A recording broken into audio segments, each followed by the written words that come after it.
Nobody knows. Karoline Leavitt. Silence Diddy on live TV. Viewers exult.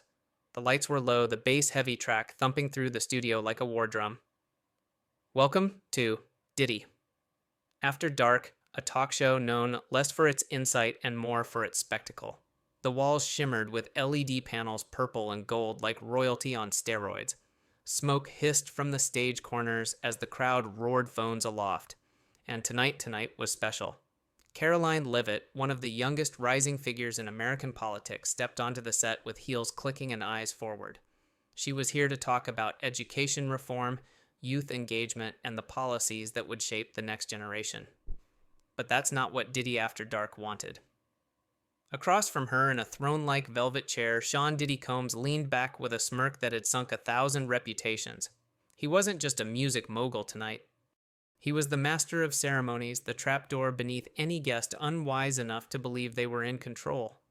The crowd was electric hyped and humming with anticipation. Everyone expected sparks. They got fire. Carolina Diddy started grinning like a lion, sizing up dinner. First off, you look sharp. But I gotta ask, what's a young conservative doing in a place like this? A few audience members laughed. The subtext wasn't subtle. Caroline smiled politely. I go where the people are. Sean, politics shouldn't be locked behind closed doors or limited to cable news panels. It should be here too. Claps. Muted, but genuine. Diddy raised an eyebrow. Cool, he said, then shifted. But let's get real. You're here talking about policy, but the word out there, people say your views are outdated, anti-art, anti-expression. What do you say to that? The smile on Caroline's lips didn't flinch.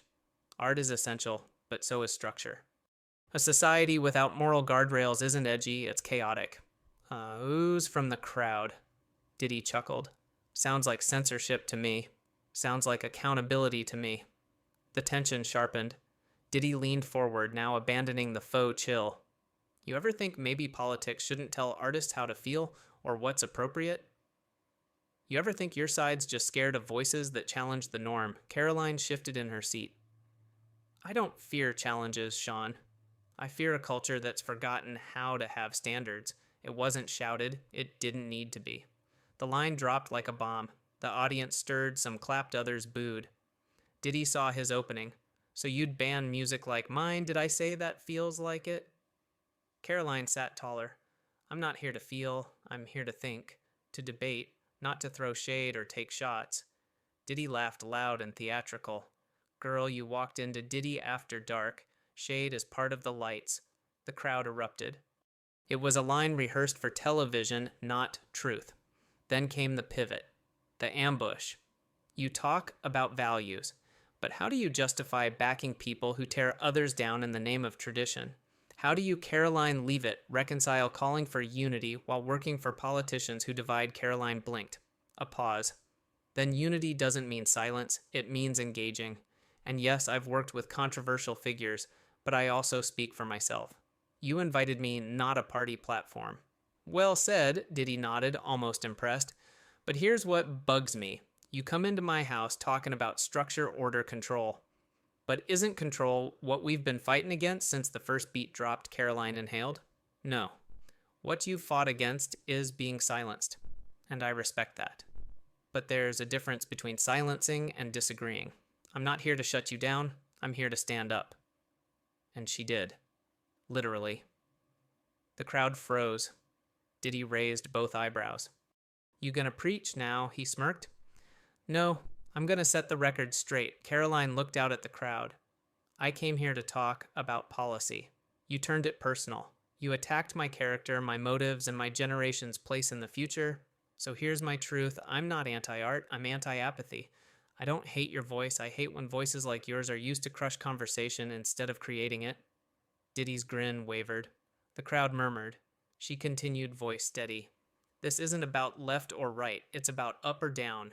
Rising above cheap shots, personal attacks, and celebrity sanctuaries that confuse mockery for moral clarity. Diddy looked toward the control booth. The cameras were still rolling. Caroline took a breath. I came here with respect. I'll leave with it too. But don't confuse calm with weakness, or values with fear. With that, she unhooked her mic and placed it on the table. No yelling, no slamming, just silence, and then applause, not wild, not unanimous, but real.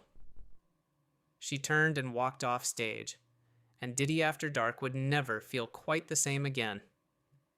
Karoline Leavitt stood at the edge of the stage, her heels rooted posture, tall eyes locked onto Sean Diddy Combs. The crowd moments ago bubbling with polite laughter and anticipation now froze as the atmosphere shifted. She hadn't raised her voice. She hadn't thrown insults, but her tone, that fierce composed edge, silenced the room like a slamming gavel. Diddy reclined behind his show desk, flashed a smile that didn't reach his eyes. Karoline, you came on this show to connect, right? To talk to people, you can't act like some tough guy when the spotlight hits. Her response was a slow step forward. No, Sean. I came here to discuss policy leadership and the future, not to be mocked for having a vision. He waved her off casually. You're taking it too personally. I just said your campaign felt performative. Too polished. Like a role, not a real person. Then let me be perfectly clear, she said, voice unwavering. I'm not an actress. I'm not here for show business. I'm here because I believe in something.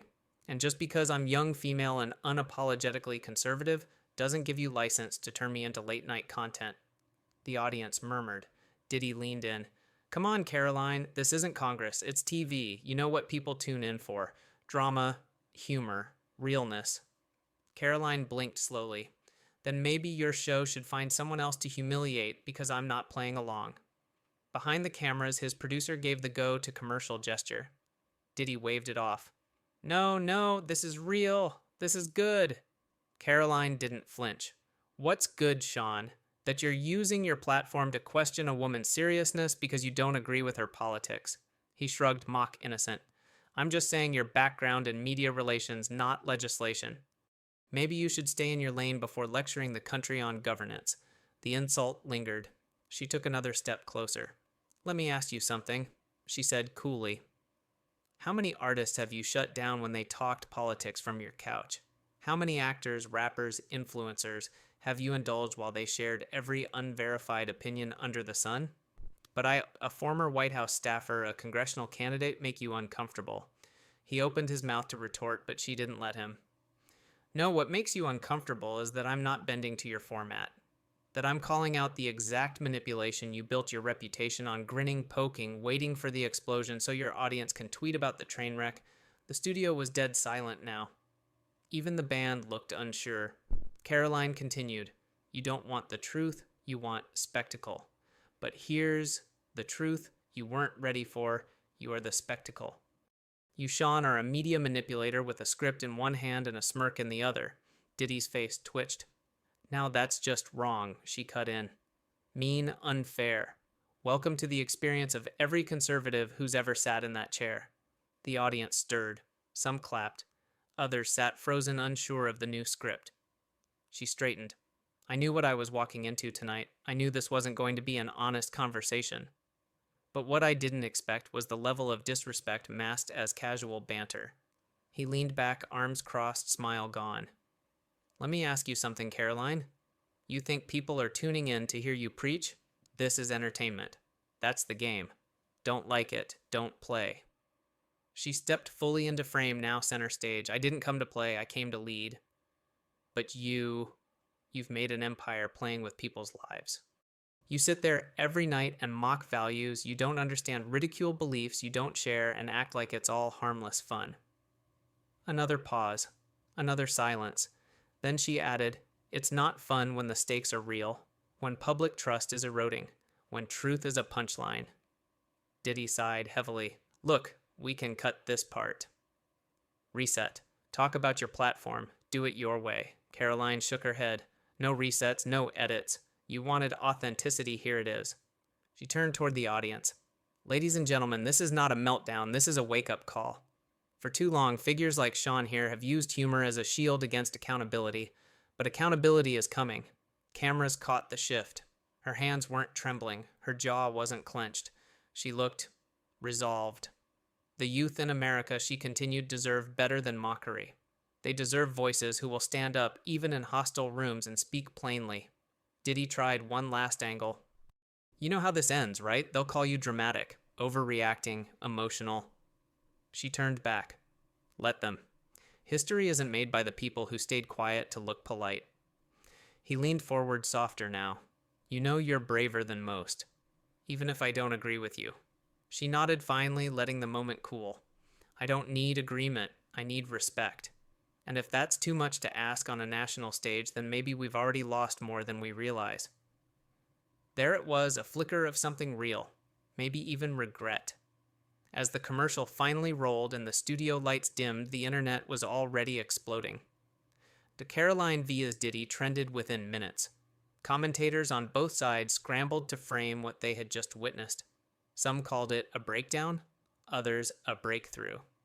But for Karoline Leavitt, it was just another debate and another reminder that the biggest battles are often fought with microphones, not megaphones. The next morning, America woke up to a digital explosion. Screens everywhere, from phones on subway commutes to TVs in morning newsrooms, were lit with fragments of Karoline's confrontation on Diddy. After dark, TikTok edits with bold captions, Twitter threads dissecting each line, Instagram reels slowed to emphasize every micro-expression. Headlines screamed from both camps, Leavitt lashes out culture war. Erupts on live TV, Karoline claps. Back youth, politician dismantles Diddy's gotcha TV when the culture war hit. Prime time. But underneath the noise was a question no one could ignore: who really won.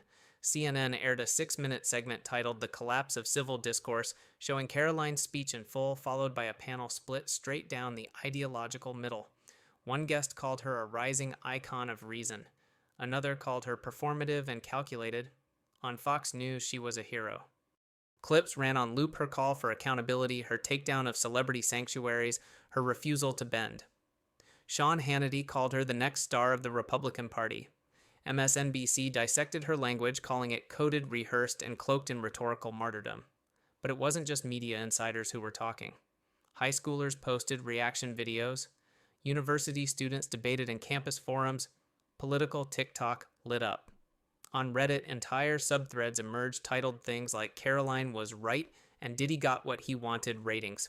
The culture war hadn't just touched late night, it had ignited it. Meanwhile, Karoline sat quietly in a modest hotel room in D.C., her phone on mute, her inbox flooding. Her campaign manager, Ellie, paced the room. You broke the internet. We're up 17,000 new subscribers in 10 hours. But it's not all love. Some donors are nervous. Some are thrilled. Karoline didn't blink. Let them be nervous. If they weren't safe, they backed the wrong person. Ellie paused. We need to talk about security. Death threats are already coming in. Karoline finally looked up. That didn't take long. Back at Diddy's production office, the mood was tense. Interns ran transcripts. Producers huddled in corners. PR emails pinged with every passing second. Diddy sat in silence, watching the full episode on a monitor. No music, no edits, just the raw exchange. When it ended, he sighed. That girl came to fight, he muttered. His chief producer, a wiry man named Kenny, said, We need to get ahead of this. Either apologize or double down. Diddy rubbed his temples. I don't apologize for making people uncomfortable. That's the point. But I didn't expect her to fire back like that. Kenny offered, do a follow-up, invite her back. She won't come, Diddy said flatly. Not unless I'm the one in the hot seat. Karoline's second act came sooner than anyone thought. That evening, she posted a direct-to-camera statement, a single frame, no makeup team, no teleprompter. Last night, I walked into a room knowing I wasn't welcome. I left that room stronger than when I entered it. I believe in showing up where you're expected to be silent. And I believe we must hold the media to account, left or right. It was short. Sincerely and brutal in its clarity. Within hours, it outperformed every campaign video she'd ever made. Late-night hosts weighed in. Stephen Colbert joked that Karoline went full Braveheart on Diddy's turf. Bill Maher asked his panel, since when did young conservatives get better at owning the mic than rappers? The culture war was no longer theoretical. It was televised. Back in her campaign headquarters, Ellie laid down new plans. We need to capitalize. You're on fire, but we have to decide if we lean in or pivot. Karoline, still calm, responded, We don't pivot. We lead. Let everyone else react. Then she paused. Book me on The View. Ellie blinked. Are you serious? Absolutely. Meanwhile, Diddy dropped a cryptic Instagram post. Sometimes you think you're hosting the show, then someone else walks in and flips the script. Stay tuned. Some called it ominous, others an olive branch. No one knew for sure. But Karoline did. She responded in a tweet, I don't flip scripts. I will write about them. The tweet racked up 2 million views in under an hour. Journalists began to frame the moment as something beyond partisanship. It was gender, youth, power, and resistance live unfiltered. One op-ed in The Atlantic read, what we saw between Karoline and Diddy wasn't just a culture clash, it was a generational reckoning. And it was long overdue. Karoline didn't respond to that one, she didn't need to, the country was already listening. And as the sun set on day 2 of the fallout, one truth was clear. Neither Karoline nor Diddy would ever be seen the same way again. In the days following the viral explosion, the story didn't fade, it evolved. Cable news cycled the footage on repeat, each network painting their version of events. Talk radio hosts took sides, some calling Karoline a patriot, others branding her a provocateur. Meme pages added her face next to historical rebels and revolutionaries, while detractors posted parodies comparing her speech to high school debate club dramatics. Karoline stayed quiet, not because she lacked a response, but because she understood the power of silence in a media storm. Instead, her team moved behind the scenes, using the moment to recalibrate. We need allies, Ellie said, seated across from her in their New Hampshire headquarters. We have supporters. No, we need allies who can amplify this into policy talk. Senators, media, influencers, even 1 or 2 progressives with common ground. If this is only about culture, it dies in the comment section. Karoline nodded. Start with Senator Ruiz. He hates media ambushes. And Bookman from The Independent. He's been burned by late night too. As Ellie worked the phones, Karoline prepared for her next appearance. This one wouldn't be reactive. This time she would take the stage first. Meanwhile in LA, Diddy met privately with 2 of his longtime publicists. I don't regret it, he said. But I underestimated her. You're bleeding credibility with parts of your base, one warned, especially younger viewers. They're not used to seeing you caught flat-footed. And the older crowd, they're torn. Some loved the fire, others thought it was arrogant. Diddy exhaled, watching a muted segment of his own show on screen. Karoline's final words echoed in his mind. I don't hate your voice. I hate when voices like yours are used to crush conversation instead of creating it. She came here prepared to lose, he muttered, which is why she didn't. By week's end, Karoline announced a live-stream town hall titled Truth in the Crossfire: Politics and Media Accountability. No teleprompters, no moderators, just her a room full of citizens and open questions. It was raw, tense, and authentic. One audience member asked point blank, if you had the power to cancel, Diddy, would you? Her answer, cancel culture is lazy power. I don't want Diddy silenced, I want him sharpened. It trended for 2 straight days. Inside Diddy's circle, new plans emerged. Kenny, his producer, pitched a special episode, an unmoderated hour-long conversation between Karoline and Diddy aired live, no edits. You're nuts, Diddy said. I'm serious, you both went viral for a fight. What if you went viral for showing people how to disagree without destruction? Diddy leaned back thoughtful. That would mean giving her the same power I use to own the room. That's the point, Kenny grinned. You both own the room. Together it becomes a bigger room. Diddy didn't answer. But he didn't say no. Karoline's campaign numbers spiked, not just in dollars, but in demographics, independent voters, young men, even a measurable bump among urban Gen Z voters who admired her hold the line clarity. But with popularity came pressure. Internal party figures called Ellie, asking her to temper the rhetoric, steer Karoline back toward the base, avoid further TV confrontations. Ellie relayed the message. Karoline listened, then in a quiet tone said, Tell them I didn't rise in their ranks. I rose in spite of them. Sunday came with surprise news. The View confirmed Karoline would appear on Monday's broadcast. The internet buzzed. A conservative woman fresh off a viral showdown walking into daytime's most progressive table, it was the media equivalent of jumping into shark-infested water to prove you could swim. Diddy texted her directly for the first time, I hear you're doing The View. No audience mics, Make them work harder. Respect? She replied with one word. Always. Monday morning. Karoline walked onto the view, set in a calm navy dress, her notes tucked away. She smiled, shook hands, and sat. For 10 minutes, it was polite. Controlled. Then it escalated. You talk about respect, Joy Behar said, but your tone on Diddy's show didn't sound respectful. It sounded like a scolding. Karoline answered, You can't tell people when to be quiet and how to speak when they refuse. Whoopi interjected, But don't you think walking off made you look dramatic? Karoline leaned forward. Dramatic is yelling. Dramatic is performance. I stood, I spoke, I left. That's clarity, not chaos. The audience clapped. Not all, but enough. After the segment, as Karoline exited, she was met by two producers. You shook the table again, one said. People respect that. She thanked them, politely. As she walked through the backstage hallway, her phone buzzed with a calendar notification. New event. One-on-one, Karoline and Diddy live unfiltered. She stopped walking. Ellie stepped in beside her. Do we say yes? Karoline stared at the screen for a moment, then replied, We say one mic, no scripts. By the end of the day, the official announcement dropped Karoline and Diddy live. A national conversation about power politics and public discourse. Next Thursday, live streamed, no interruptions, no edits, social media lit up. For the first time, both sides weren't preparing for war. They were preparing to listen. And if they held that line, if Karoline and Diddy truly followed through, America might just witness a rare thing. Two powerful voices at odds choosing dialogue over dominance. But nothing was guaranteed. Because in today's culture, war, even peace, is political. The countdown clock ticked down to 0. Across America, living rooms, college lounges, and newsrooms were tuned into the same feed.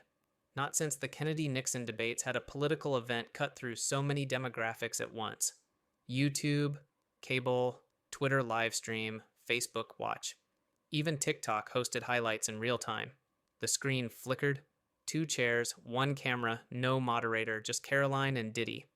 The lights came up. Karoline wore a slate gray blazer, minimal jewelry, her expression calm but alert. Diddy, dressed in black with a subtle gold chain, nodded as she turned to face him. They didn't shake hands, not out of animosity, but because the space between them was already electric. Welcome, everyone, Karoline began. Let's skip introductions. We've both said enough on other people's platforms. Tonight is ours. Diddy raised an eyebrow. Agreed. A quiet moment passed. Then he said, You came on my show. You knew I'd push buttons. But you didn't just push back. You flipped the table. Karoline didn't blink because the table wasn't level to begin with. Diddy nodded, almost approving. Fair. But let's unpack something. When you say I ambushed you, what exactly did I say that was so out of line? Karoline replied, It wasn't what you said, it was how you framed it. You implied that my work, my values, and my campaign were entertainment fodder, that it was okay to joke about them because I was in your space. That space is built for challenge, Diddy countered. Every guest gets grilled. Every guest doesn't get cornered, she said, or questioned about their legitimacy. Would you have asked a Democratic rising star if their policy work was just rehearsed lines? Diddy paused. Maybe not. But I've gone hard on everyone, Trump, Kanye, Pelosi, Elon. You knew that. I knew that, Karoline said. What I didn't expect was for you to see me only as a symbol to mock, not a peer to engage with. The room grew quiet. Diddy leaned back. So let's engage. What do you really stand for?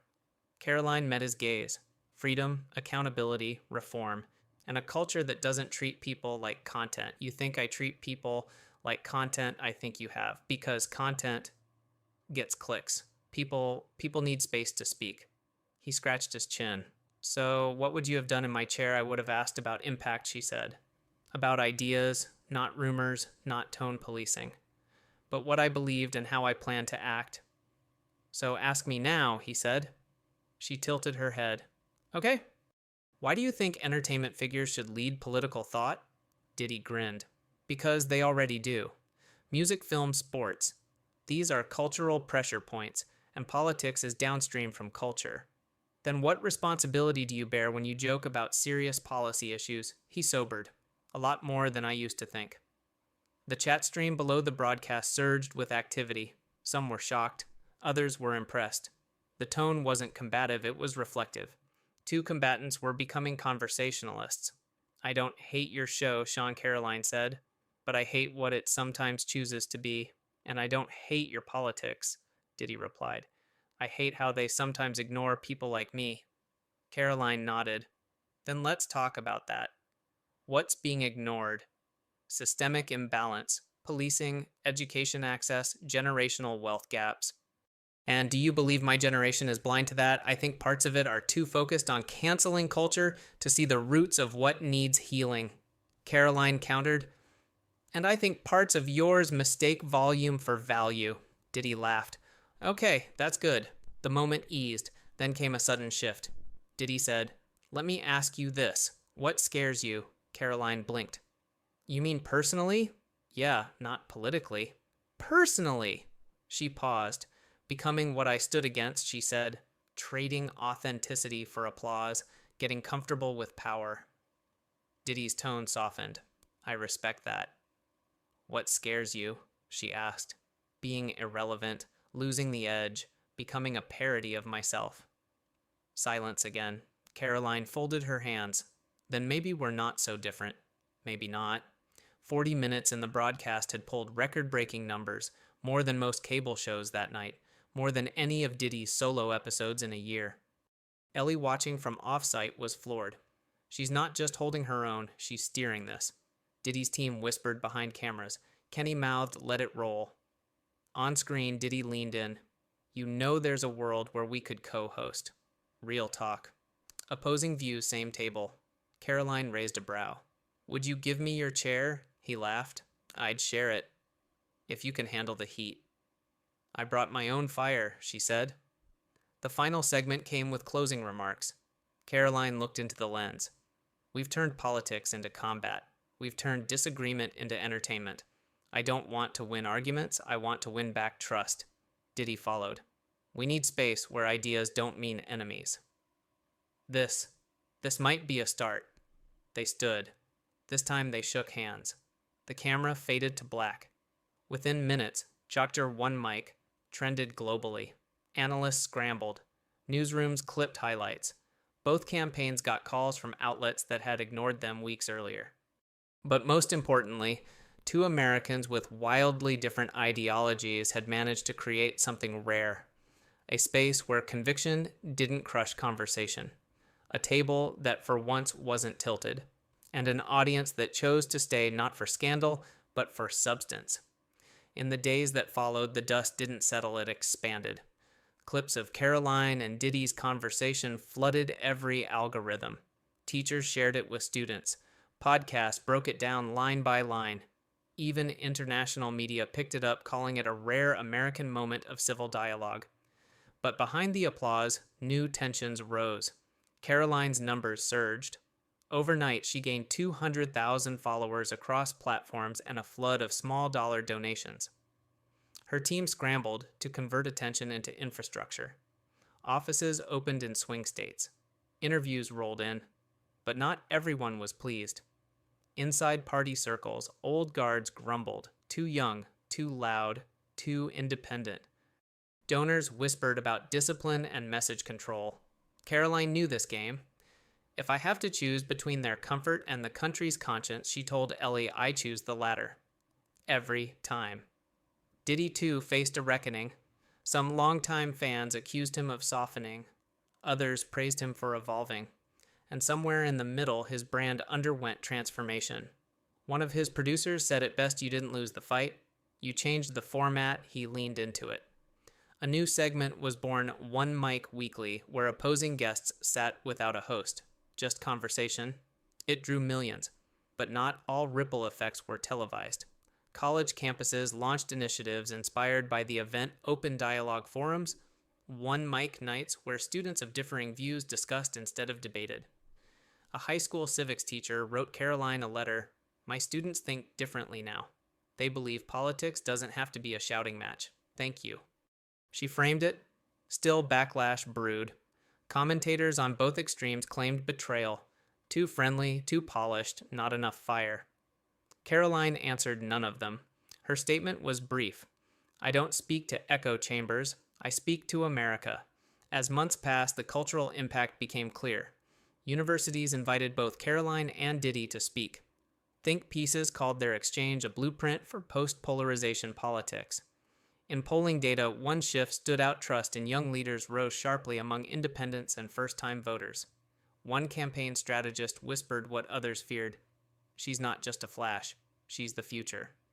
In a quiet moment alone, Karoline stood outside a small town auditorium after a town hall. A local reporter approached. What's next? He asked. She looked at the stars, then back at the crowd still dispersing. Not the next debate, she said. The next conversation, and after that, the next one. He smiled. One mic, she nodded. Always one mic.